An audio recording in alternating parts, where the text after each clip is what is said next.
Welcome back to Kingdom Conversations with Michael Moore. Today, I want to reveal some prophetic insight by way of the story about Samson and Delilah.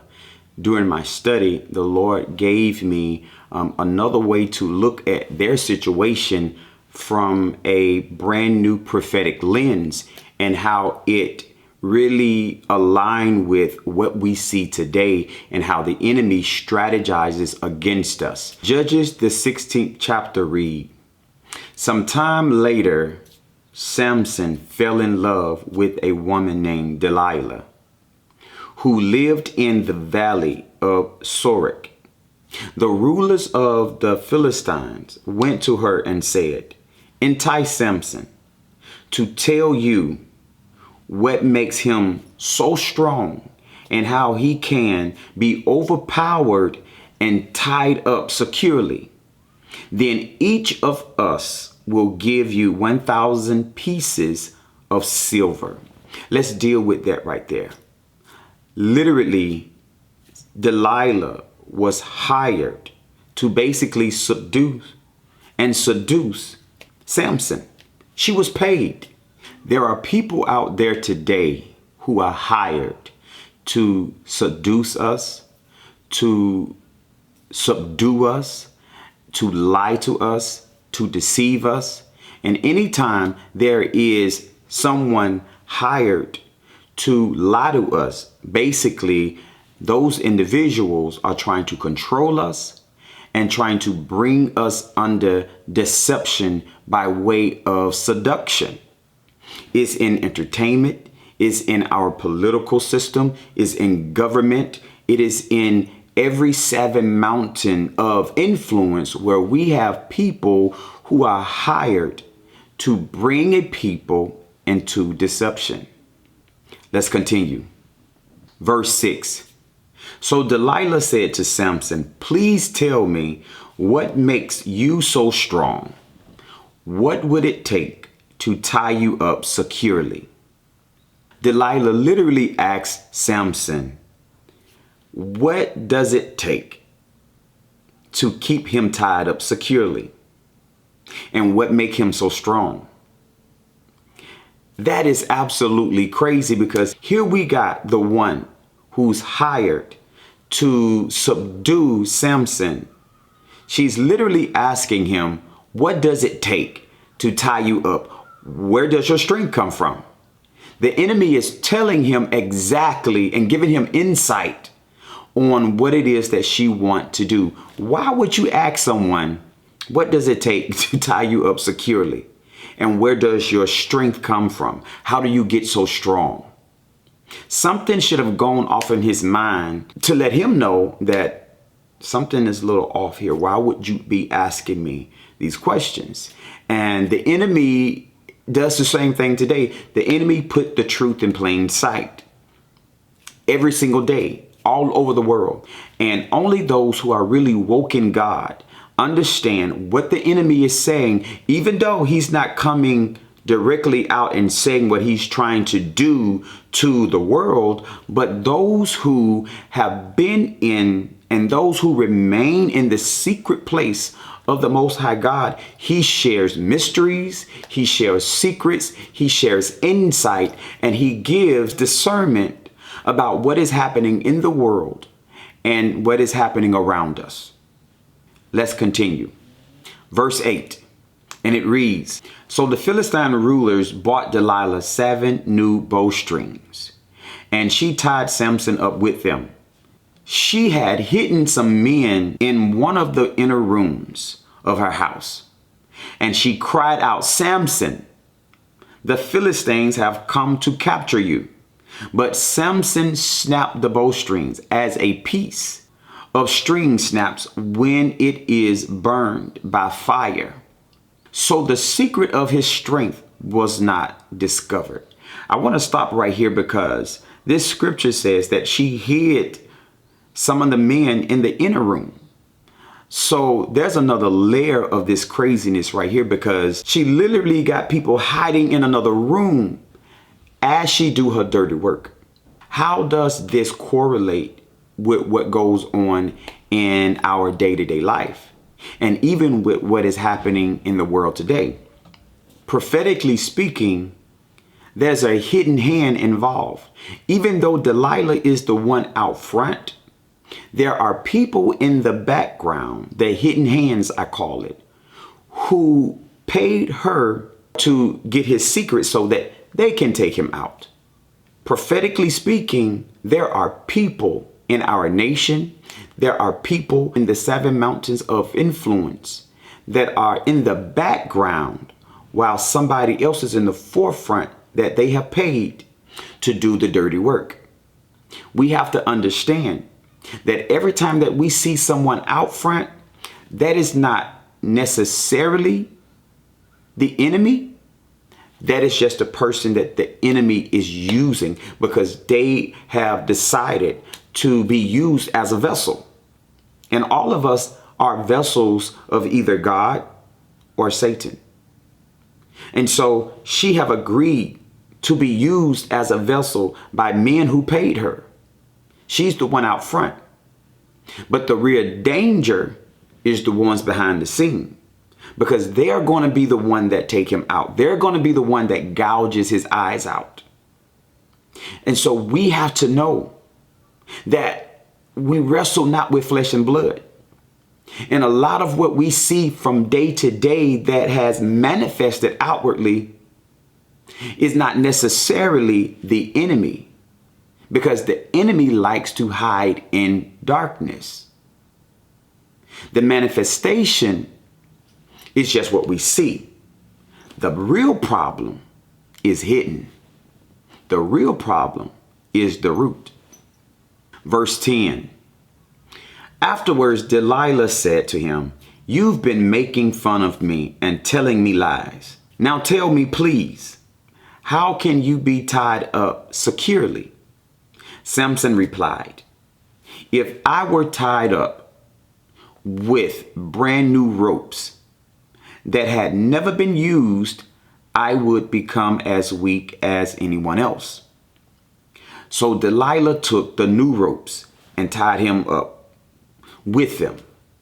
The men were hiding in the inner room as before. And again, Delilah cried out, "Samson, the Philistines have come to capture you." But again, Samson snapped the ropes with his arms as if they were thread. Then Delilah said, "You've been making fun of me and telling me lies. Now tell me how you can be tied up securely."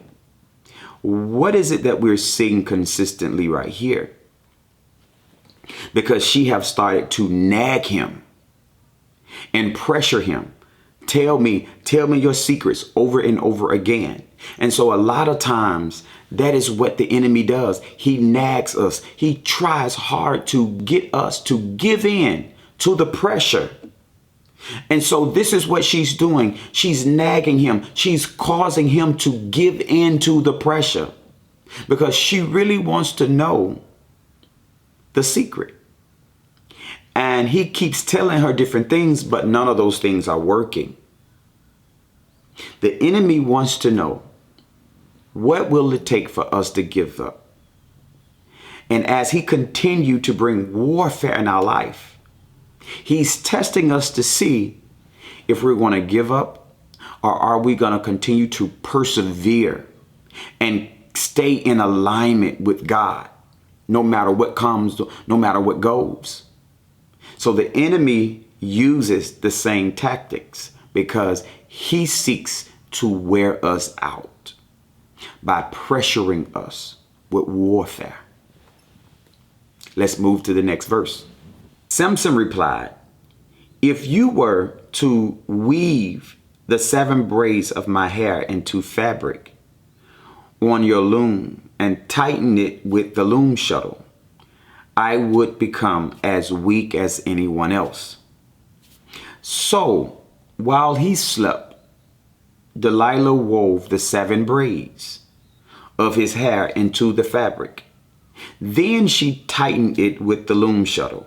Again, She cried out, "Samson, the Philistines have come to capture you." But Samson woke up, pulled back the loom shuttle, and yanked his hair away from the loom and the fabric. Then Delilah pouted. "How can you tell me you love me when you don't share your secrets with me? You've made fun of me 3 times now, and you still haven't told me what makes you so strong." She tormented him with her nagging day after day until he was sick to death of it. As you can see, the wearing out tactic of the enemy is wearing Samson down. And the scripture uses the word tormented. The enemy torments us. Again, he seeks to wear us out. And every pattern that we see here in this scripture text belongs to the enemy. This is how the enemy works against believers every single day, especially we who are serious about God. The enemy loves to try us because he wants to see what will it take to dismantle their strength so that I can get the upper hand over their lives, in their situation. Whatever the case may be, he wants to wear us out. Verse 17, finally, Samson shared his secret with her.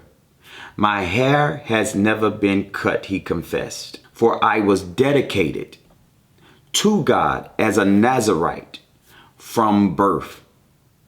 If my head were shaved, my strength would leave me, and I would become as weak as anyone else."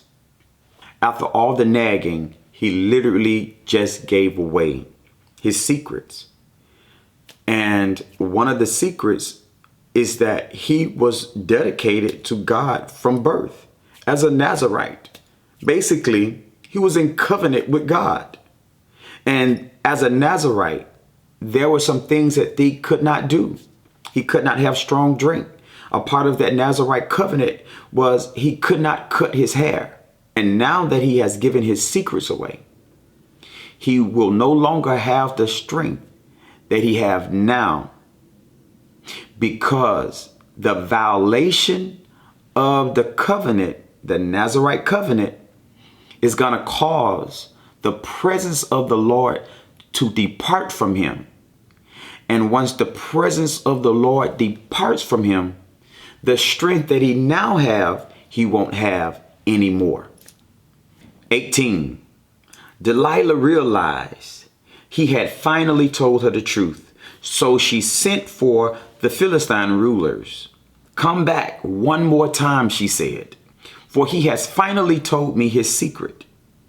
So the Philistine rulers returned with the money in their hands. Delilah lulled Samson to sleep with his head in her lap. And then she called in a man to shave off the 7 locks of his hair. In this way, she began to bring him down, and his strength left him. One of the things that I want to bring out in this scripture text is that he had 7 locks that were shaved off. 7 mean completion. So basically, prophetically speaking, she's about to finish him. She's about to finish the mission that she was paid to do by the hidden hands, the Philistines. 20th. Then she cried out, "Samson, the Philistines have come to capture you." When he woke up, he thought, "I will do as before and shake myself free." But he didn't realize the Lord had left him. So the Philistines captured him and gouged out his eyes. They took him out to Gaza, where he was bound with bronze chains and forced to grind grain in the prison. After she had his hair cut. Samson got up thinking that I will just do what I did before. There is a danger with getting used to power and thinking that you will always have that power. There's a lesson in this because Samson thought that he could violate the covenant of God and still operate with the same strength that he had before. And he had to learn the hard way. And that is the same thing for us. We think that we can just live any kind of way, violate the covenant of God as if we're going to be able to operate the same way we always when we were faithful to God.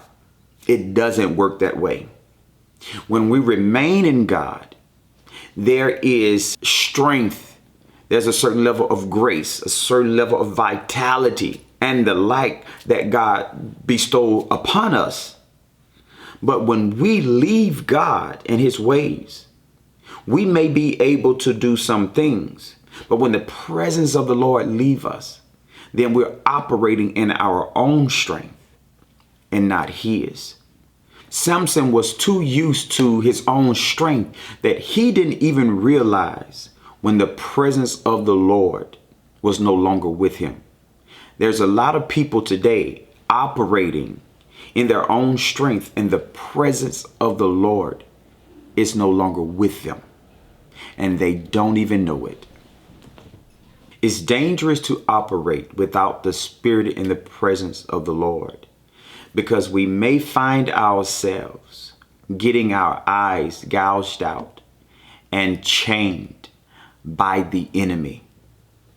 It is important to live within the confines of God's covenant, because God's covenant is a protection for our lives.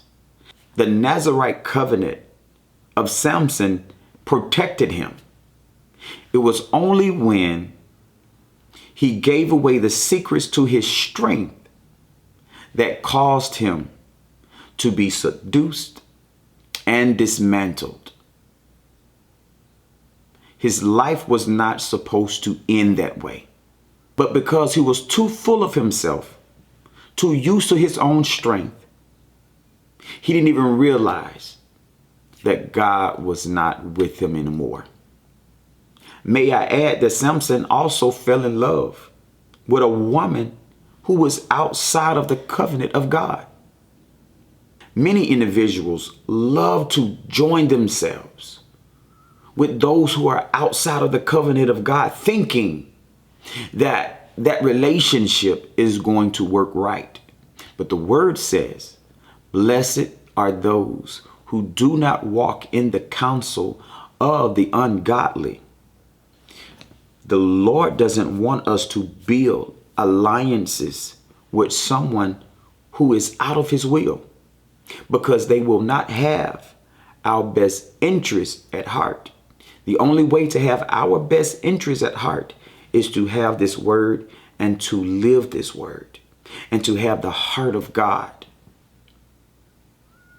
Because if not, any spirit can enter that person and use that person against us, because they are open to anything knowingly or unknowingly.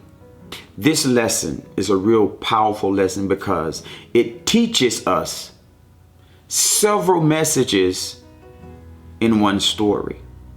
There is nothing new under the sun. The same way we saw Delilah operating in this story is the same way that Satan operates every single day. He seeks to subdue us. He seeks to find out what it is about them that keeps them strong. Is it their devotion to God? How can I take them off course so I can weaken them, dismantle them, and bring them down? We must stay the course and continue in pursuit of God, no matter what things look like. Our strength is in the Lord. Our strength is remaining in his word. Our strength is maintaining our covenant agreement with the Most High God, Yahweh. And if we do that, we will maintain our strength and we will keep moving forward in God, regardless of what the enemy throws our way. I hope this message is a blessing to you. Be blessed and stay the course.